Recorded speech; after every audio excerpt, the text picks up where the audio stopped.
Hey everyone, it's Christy from Christy's Beautiful Life here for Spiegel Mom Scraps, and today I am using Peach Cobbler Sequins. Aren't those beautiful?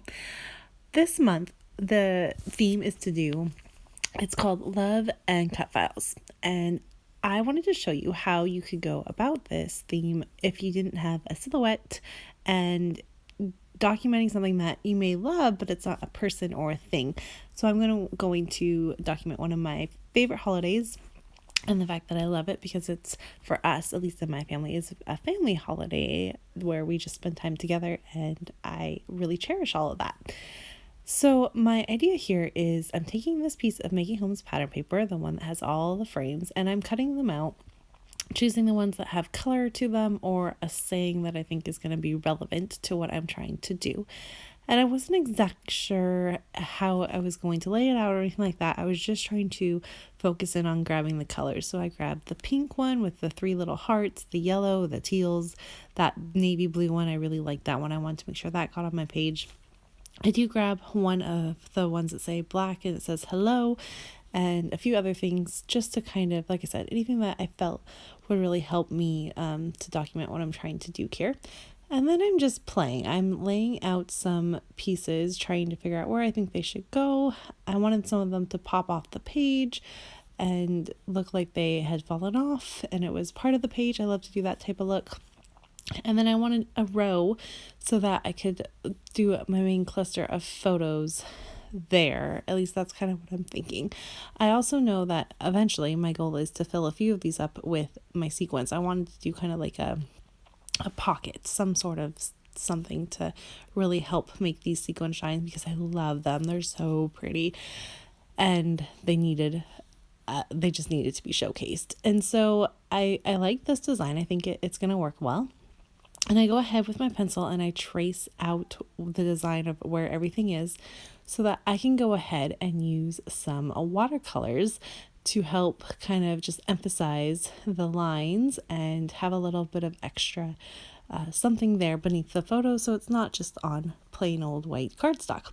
I'm using cardstock that is meant for mixed media. It is from Jane Davenport. It's the only one I've used, so I like it, but I've been told that there is some better quality stuff out there.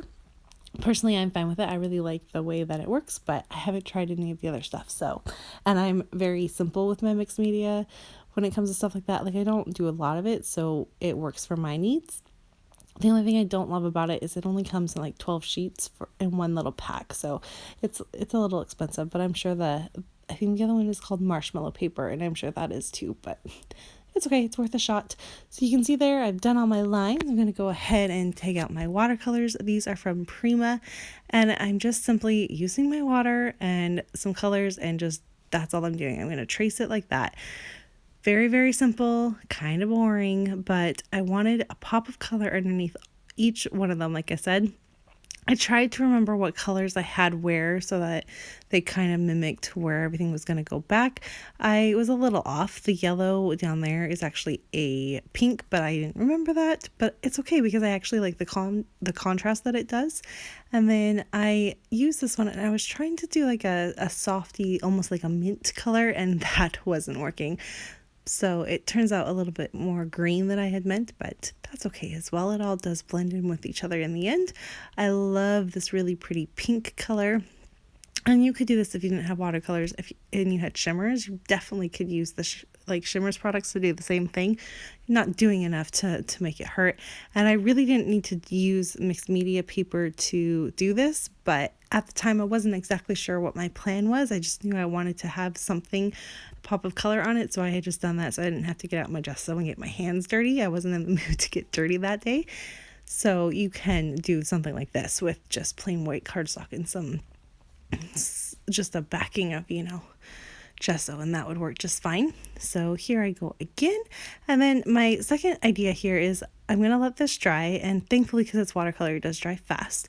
I'm also going to go off camera because you don't ever want to watch me stitch. It takes forever, and you would only see the very top of my sewing machine.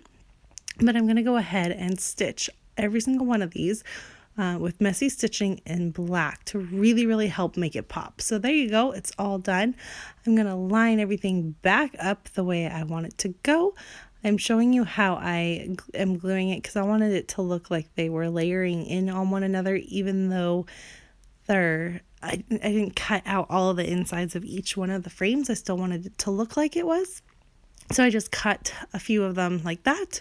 I was just kind of showing you how I went about that, laying them all back in. At this point, I'm still not exactly sure my plan for how I'm going to include the sequins. I kind of have an idea, but I'm not 1,000% sure. So I'm just kind of trying to lay it all back down. And I love the way that looks. Do you see how the watercolor just really helps pop it all up? It was exactly the vibe I was trying to go for. So, excuse me, I'm still getting over a touch of a cold here. I love this. This is working for me. I'm very, very happy with it. I do struggle. That bottom part was annoying. So now I'm going to go ahead and I decided I'm going to fill in a few of these frames with the sequins, but I want them to pop up. So I was just double checking that the peach cobbler was the one I wanted to use, and it is because it's the right color tones. And I'm just going to go ahead and glue down the first frame so that I don't, because that I need to be a flat element, but I don't want to get sequins on that frame either because it's supposed to be like it's above the red frame. So I just went ahead and glued that down, and then I'm going to go ahead and add my glue. I use a fabric tack. It is acid free, so it works for my scrapbooking, but I really love the way that it holds on to sequins. It works really, really well. And I'm just going to go ahead and I apply quite a thick layer actually of this beautiful glue, and then I just dump. I wasn't worried about making a mess because I knew I was going to do this multiple times, so I might as well just get the mess over with once.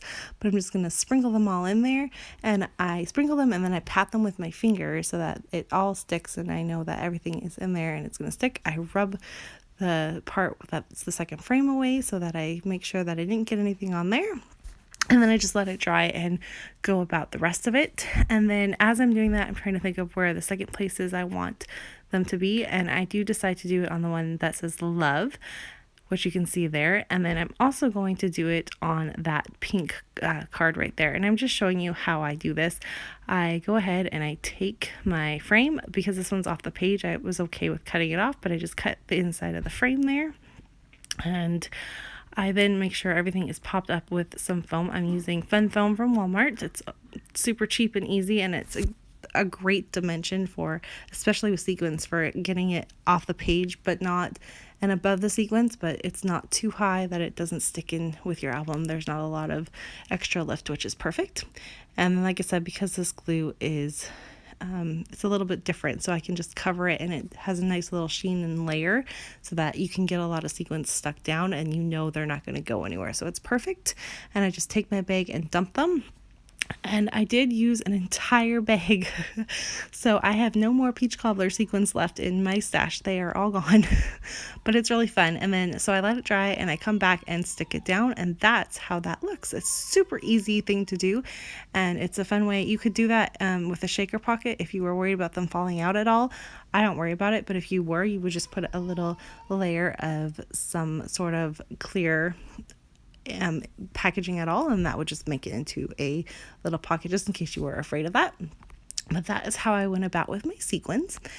And then to finish off my layout, I'm going to pop a few things up with Fun Foam. I wanted lots of different dimension and stuff to play around with. And I'm going to debate about my photos. So I was pretty sure I was going to do New Year's photos, but I wasn't 1,000%. So I did go through the rest of my photos just to kind of make sure. But I do decide that, yes, I have these 5 photos that I want to use to represent how New Year's went. And I also had these, aren't those cute photos of Nora? She's teething, and I thought about maybe doing this and just talking about how she loved to cuddle when she's teething, which would be another way to document love in a kind of a unique and different aspect, but it's not going to work. I couldn't make them fit. My head is too big, and where I wanted to place the photos, it just wasn't going to work. So it was a good idea, and it would have worked. The color schemes definitely would have worked with this, but I'm going to save those photos for another day, and I actually think I'm going to hold off on them and use them in a traveler's notebook instead. I think that's going to work a lot better. So I'm going to go ahead now and just trim all of these photos. I want to make sure most of them fit within the white square, except for one because it's too big and I know it won't. And I'm just going to use that to highlight in that pink, and that is a photo of me and Nora. It's the one we took with the snap. I don't know if it was Snapchat or Facebook, but it was one of the filters that I used, and I loved it. It was before she went to bed. And then the rest of them were just other snaps throughout the night. We had coffee because Sean and I were exhausted and we didn't think we would make it to midnight without it. So we had coffee.